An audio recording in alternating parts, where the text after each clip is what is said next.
নমস্কার বন্ধুরা, আশা করব আপনারা সবাই ভালো আছেন এবং সুস্থ আছেন। আজকে যে ভিডিওটা তৈরি করছি তাদের জন্যে, যারা অনেক আশা স্বপ্ন নিয়ে সোশ্যাল মিডিয়ার দুনিয়ায় পা রাখার চিন্তাভাবনা নিয়েছেন। ভিডিওটা সম্পূর্ণ দেখার চেষ্টা করুন এবং অনুরোধ করব লাইক শেয়ার কমেন্ট করতে অবশ্যই ভুলবেন না, কারণ এতে আপনি অনেক কিছু শিখতে পারবেন এই ভিডিওটার মাধ্যম দিয়ে। প্রথমে বলি, নিছক খেলার ছলে ভিডিও তৈরি করার চেষ্টা করুন, ইনকামের চিন্তাভাবনা নিয়ে ভিডিও নয়। অনুরোধ করব, আগেকার দিনের এ মার্কা নিষিদ্ধ ছবির বিকল্প ছবি তৈরি না করে কমেডি বা হাস্যকৌতুকের ছবি এবং ন্যাচারাল ছবি, এছাড়া শিক্ষামূলক ছবি তৈরি করার চেষ্টা করুন। সুস্থ সমাজ গড়তে পারবেন, নিজেকে ভদ্র প্রমাণ করে পায়ের তলার মাটি শক্ত করতে পারবেন। আমরা ইউটিউবে বিভিন্ন রকম ভিডিও দেখি, কিভাবে এডিট করা হয়, কিভাবে ব্যানার বা থাম্বনেইল বানানো হয়, ব্যাকগ্রাউন্ড লাগানো হয়, সেসব বিভিন্ন রকম ছবি দেখে আমরা ঘাবড়ে যাই। ঘাবড়াবার কিচ্ছু নেই। আমি প্রথম জীবনে অনেক ঠক্কর খেয়ে আজকে ভালোভাবে না হলেও মোটামুটি ভিডিও পোস্ট করতে পারছি আপনাদের সামনে। সেইটাই সহজভাবে আপনাদের সঙ্গে আলোচনা করার জন্য এই ভিডিওটা তৈরি করেছি। দেখুন, ব্যাকগ্রাউন্ডের ছবি ডাউনলোড করার কোনো প্রয়োজন নেই।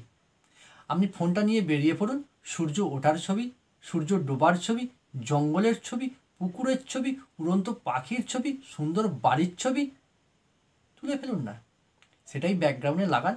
ছবিটা পোস্ট করার পর আপনার মনে এত আনন্দ লাগবে, আপনি নিজেই কল্পনা করতে পারবেন না যে আমি এত সুন্দর ছবি তুলতে পারি। এবার বলে রাখি কাজের কথায়, অনেক ইউটিউবাররা বলেছেন গ্রিন স্ক্রিন লাগালে তবে ব্যাকগ্রাউন্ডের ছবি লাগাতে পারবেন কাটিং করে।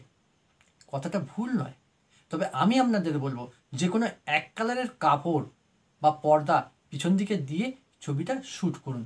আর শ্যুট করার পদ্ধতি দেখুন কেমনভাবে আমি ফোনটাকে লাগিয়েছি, ঠিক এইভাবে ভিডিওটা শ্যুট করার চেষ্টা করুন। দেখবেন থাম্বনেইল বা ব্যানার লাগাতে আপনার সুবিধা হবে। লম্বা করে করলে আপনার থাম্বনেইল বা ব্যানার লাগাতে অনেক অসুবিধা হবে, লাগাতেই পারবেন না।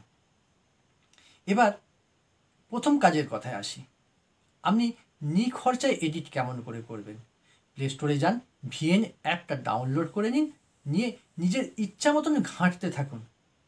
তাতে কোনো খরচা নেই, দেখবেন আস্তে আস্তে আপনি এডিট করা শিখে যাবেন।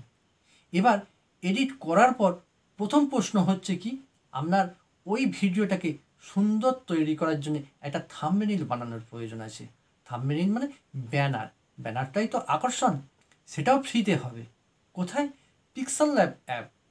আপনি প্লে স্টোরে যান, এই অ্যাপটাকে ডাউনলোড করে নিন, ঘাঁটতে থাকুন, দেখবেন আপনিও শিখে যাবেন খুব সুন্দর ব্যানার তৈরি করতে। এবার কোথায় যাব?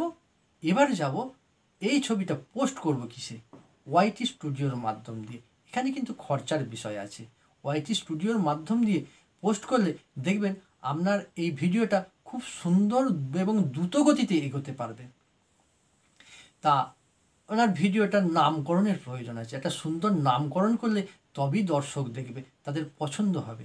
এবং এমন সুন্দর নামকরণ করবেন যাতে ইউটিউব প্রত্যেকটা ছবি বা ২-১০টা ছবির মাঝখানে আপনার ছবিটা দেখাতে পারে দর্শকদের। তাহলে কি করতে হবে? ইউটিউবে বিভিন্ন রকম ভিডিও আপনি দেখতে থাকুন, দেখবেন যে ভিডিওটায় বেশ সুন্দর ভিউজ আছে, সাবস্ক্রাইব, লাইক, শেয়ার, কমেন্ট বেশি আছে, সেইগুলোর নামকরণটা আপনি নকল করার চেষ্টা করুন। সেই অনুকরণে আপনার ভিডিওর নামকরণ করুন, দেখবেন ইউটিউব 5টা ভিডিওর মাঝখানে আপনার ভিডিওটাও দেখাবার চেষ্টা করবে, এতে আপনার ভিউজ বাড়ে। এবার আছে ট্যাগ। ট্যাগগুলো শেখার চেষ্টা করুন না, থোর বড়ি খাড়া, খাড়া বড়ি থোর।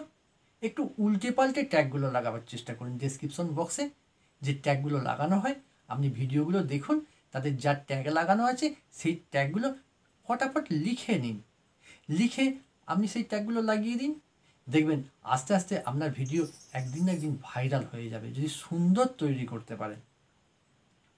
বন্ধুরা, পরবর্তী ভিডিওর মধ্যে আমি কেমনভাবে এডিট করা হয়, কেমনভাবে ব্যানার তৈরি হয়, সহজ পদ্ধতিতে কেমনভাবে ব্যাকগ্রাউন্ড লাগানো হয়, সব আলোচনা করব। পরবর্তী ভিডিওগুলো দেখুন। আজ এই পর্যন্তই। আপনারা সুস্থ থাকুন, ভালো থাকুন, আগামী ভিডিওগুলোর অপেক্ষায় থাকুন এবং সাবস্ক্রাইব, লাইক, শেয়ার, কমেন্ট করতে কখনোই ভুলবেন না। নমস্কার, আজ এই পর্যন্তই।